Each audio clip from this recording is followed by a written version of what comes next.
Short style swag, first step, let's go. Number 4, pin her in the box. Party started, watch him ride. We're going to divulge a little bit from our saga series, and I guess we'll pick it back up eventually. Right. But you mentioned Scarface last episode, and we were like, that's got to be the next one. Yeah. Can't So forget about Scarface. So Scarface is a very important film, probably for both of us and most men in America, Right. or most film goers. So let's just start. Can you remember the first time you saw it? 100%. It was actually the first movie that I ever saw not in a movie theater. And I think that was ironic. And this was like the same year or years later? Or? It was the same year. You know, and VCRs were for the rich. I guess the beta was cheaper. I don't even know, but we watched it at my friend Joe's house on the tapes that were like this. And yeah, we watched it in his house, and my mother was so mad when we were because I was 9 or 10, you know.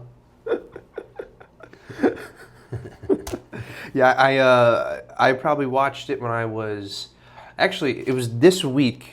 6 years ago, not 7 years ago. I remember exactly. I was 15. A long time for that. I was 15.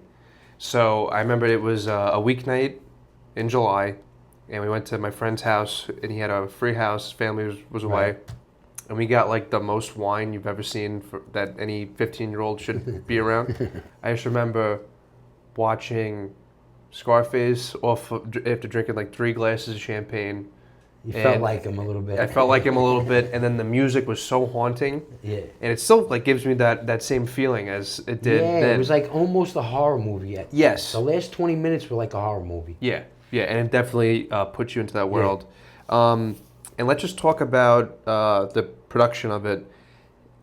Mainly the big three: the writer, director, and the main actor. Okay. So it's Pacino, Oliver Stone, and Brian De Palma. Just a lethal combination of talent. 100%. So let's start with, I'll start with De Palma because I think he's the most approachable with this. So most people's first introduction to De Palma is probably through Scarface, right? Which is his most, it's not his most commercially successful work, but it is his most commercial movie. Right. And I would say his style is a Hays Code version of a drug trip.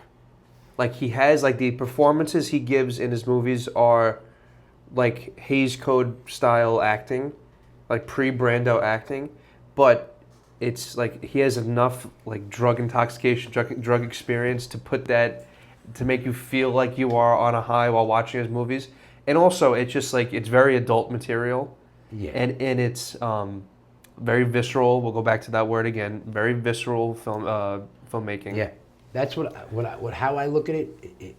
It's like it's not a film noir, but you could. It's the original gangster. It's a gangster formula. So it's like a film noir gangster movie, and it's in color. Number one, number two, the storyline was excellent. The acting was the best I think that there ever was. And there's been great acting. All the side characters, and that's all De Palma's casting. Yeah, that's right. Yeah. And he was way ahead of his time with the controversy, because then it was controversy. Now, anything goes. But they were worried about him sniffing a couple of lines. You know what I mean? And let's go to Pacino, who is, would you say he was in his prime at this time? Or like post it? Because he obviously had the Godfather movies and Serpico. I would say... Yeah, coming off it. It was just probably it was the just peak, prime. yeah. It was and just then the top. Derailed then he after went, yeah. And then Oliver Stone. It's right after he wins the Academy Award. The whole thing is, you got to remember too. All 3 of them were probably blasting. Yeah, I had all 3 of them. Had to because I know, just in this picture alone, Chi-Chi, that was in one of my movies, told me the small pile was real. We'll get to Chi-Chi in a little bit. We'll get to Chi-Chi. And the big one was fake. And then. Just side note, I always thought that after watching this movie again for the 20th time last week, it's such a shame that Stone and De Palma didn't kind of work together again as a writer-director combo, because they kind of complement each other to make like a one full cohesive film. Right. Because Stone's filmmaking is very acid trippy, but his writing is so good. And De Palma's writing is kind of off, but his directing is crisp. So it's almost like they should have If you utilized look each at other every more. single character, that directing, like, Like yeah, that's why it was great. And you don't think he's directing this guy? You No, could do they're better. real You could do people. better. They're Do real another people. line. Do another line. You understand? Okay.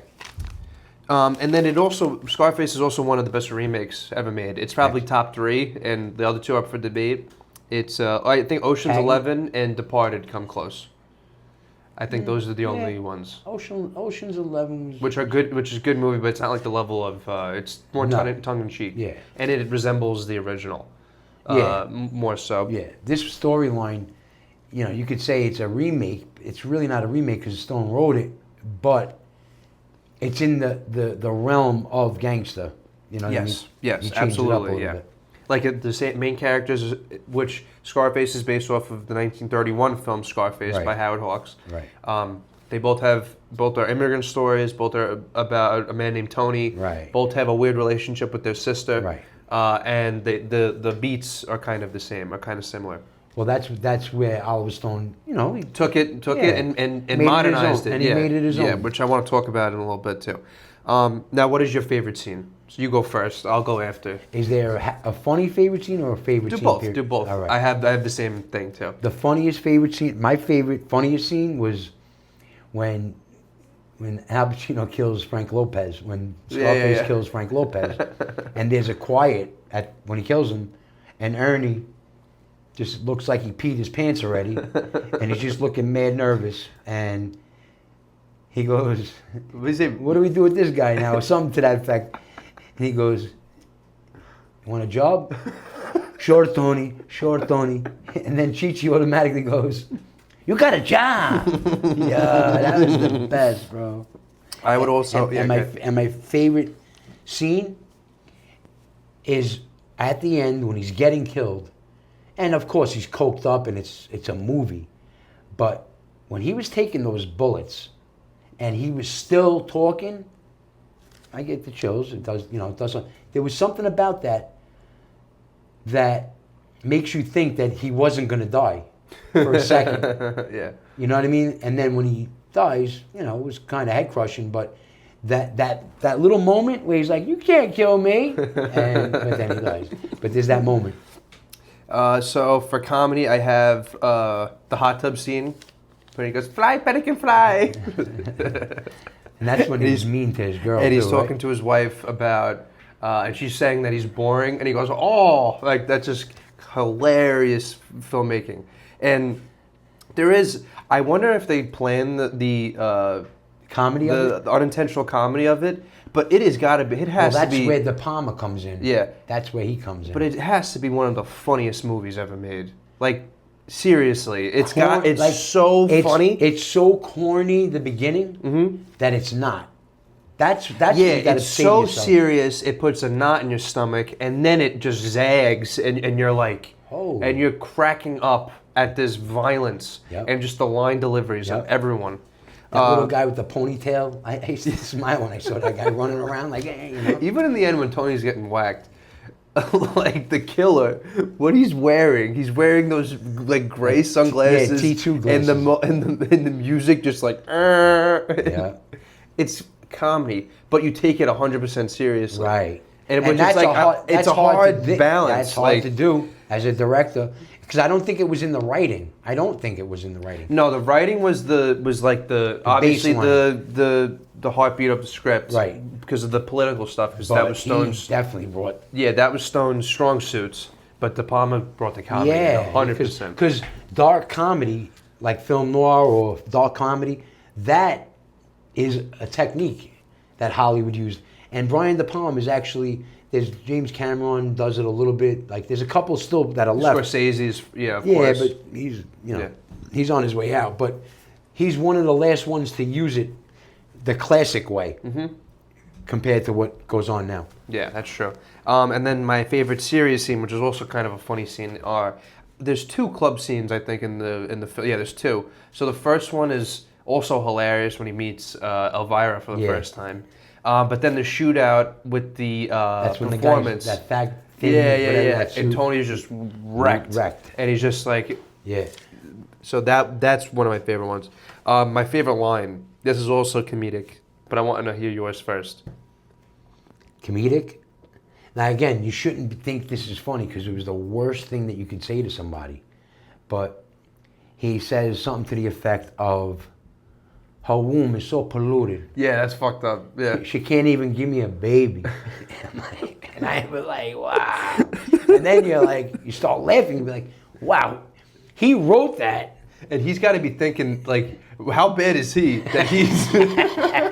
And then he's directing it like, let's make this funny. You know, it's so crazy. And then my favorite line is when, like, on the rise, when Tony and Manny are in the truck, Yeah. and he just, like, they're at the end, and he just goes, fucking onions, man. Yeah. I laughed at that the first time I seen it. And even the scene where they're ready to cut Tony up with the chainsaw, there's humor in that scene. You just That lady, can't believe it. don't worry about that. Like, we're like, what? And then that's where Chi-Chi comes in and goes, Chi-Chi, get the yayo. Okay. So now tell your Chi-Chi story. Well, Chi-Chi's one of my favorite in the movie. He's my second favorite between Al Pacino's acting was unbelievable, and Chi-Chi did unbelievable. But actually, many years later, in 2005 or 6, when I filmed my feature movie, Rose, Woes, and Joes, I actually got Chi-Chi to be in my movie. And he just was a maniac in real life. He's the one that recently got arrested. He was nuts, totally nuts. The night that I did my scene, the cops come in for some reason. Somebody has cocaine. And they're like, oh my God. And I'm not even like that. And I know he is. And he's just chilling. Like, smiling at the cops. I'm like, wow, this is so crazy. And then I had to film my scene, but he just was a classic. I saw him on stage after Scarface, and he used to go after the crowd, but he's one guy that kept it the same and real throughout his entire career. He died that way, and I give him a lot of credit for that. He was an amazing talent, and he didn't want the glory. He just liked doing what he did. Yeah, and I'll even talk about, speaking of talent, Stephen Bauer in this movie, who plays Manny. He never could replicate that. You almost wish, like, they tried, you watch he's in 2 episodes of Breaking Bad, and he's in, like, 4 or 5 in Better Call Saul. Yeah. And you're looking at this guy, and you're like, not only does you can't take your eyes off him when he's on screen, but they should have made 10 movies of him as the boss. How's this? He should have been the Godfather. Yeah, he should have been Godfather 3, yeah. Thank you. Because he would have pulled it off. He could have pulled it off. Garcia was terrible. Terrible. Horrible. So this is where I want to talk about. So even though it's a contemporary movie in its time in '82, it's timeless to watch because it's almost like a history lesson of that time of how Cuba was not invading, but Cuban immigrants were coming to America, right. In Miami specifically, and brought the culture and brought their culture into it. So I think it kind of it didn't like age the movie poorly at all. No. I think it's a brilliant timepiece, and it's an exaggerated timepiece. Yeah, which is fine, but that's how we're able to watch it now and appreciate it. Like, what's crazy is he brought the craziness of drug cartels to the American movie theater, and that was never done before because that's how crazy that movie was at the end. That didn't happen with the regular mob, like maybe in the 20s when they Tommy gunned everybody, but the way they were killing like it was okay, that's done in those third world countries. Yeah, it's got to be. I mean, and just think about all the shows that probably wouldn't exist without Tony Montana. Like it would be like Breaking Bad, like I just said. Narcos would definitely not exist. Definitely not exist. Ozark.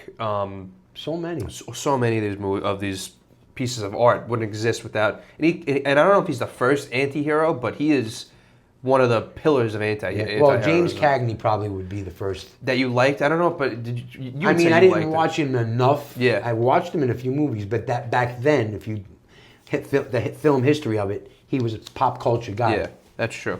And then there was obviously the Scarface video games and these 2 pieces of parody. So it was they made Medellin in Entourage, which is my favorite show ever. And the whole point was that was his Scarface. Right. And you wouldn't have a whole entire season of a show basing That's just itself one- on, that's just one and that's just thing, one yeah, thing. yep. And then the film War Dogs, which is about the not the drug trade but the Guns. gun trade Yep, I saw that. during the war in 2003. Yep.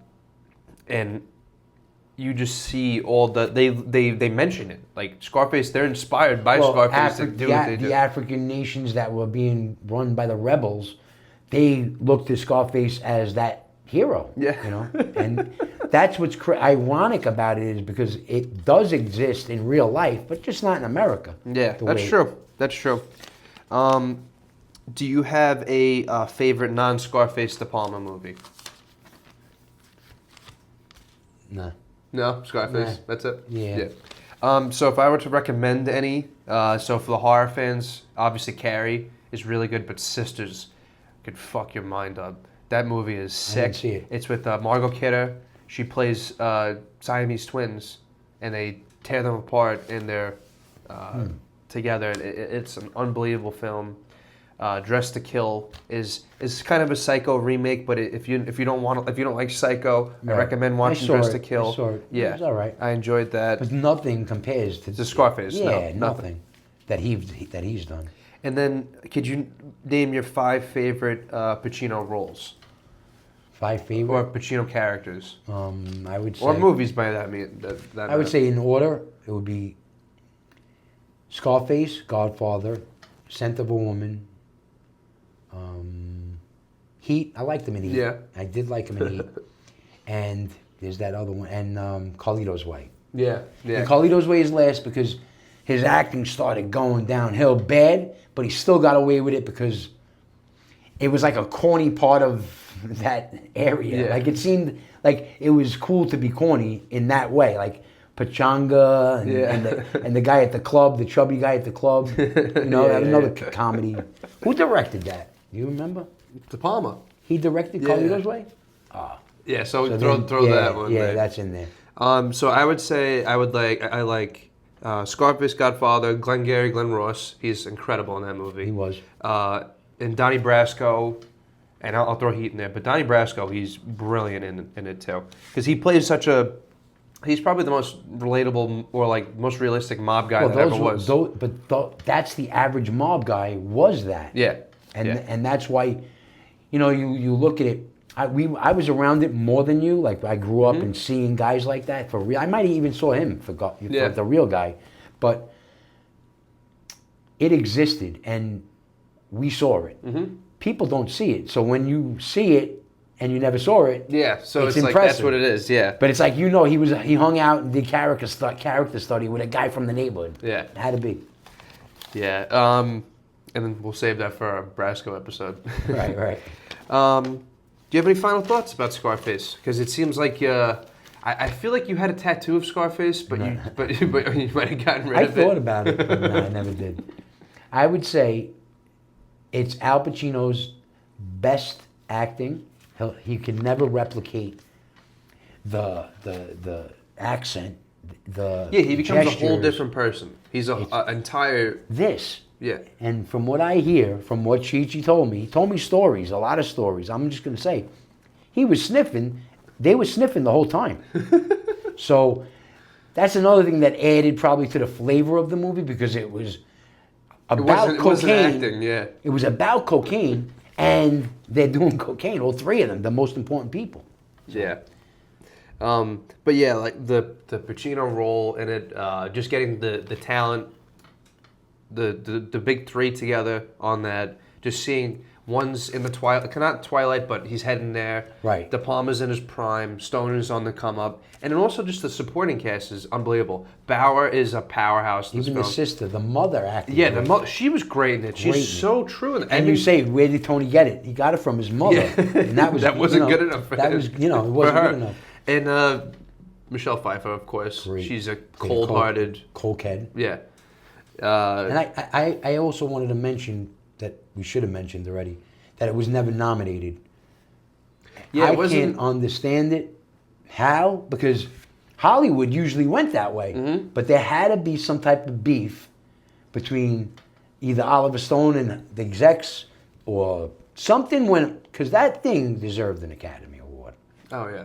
100%. Can you look up who won that year? It's rough. And we just looked it up and it was Gandhi, which is Gandhi. How many times has America rewatched Gandhi? Never. And it was like a 5-hour. My mother took us to the theater for that. Oh God, of my course that. Yeah. gosh. You learn a little something.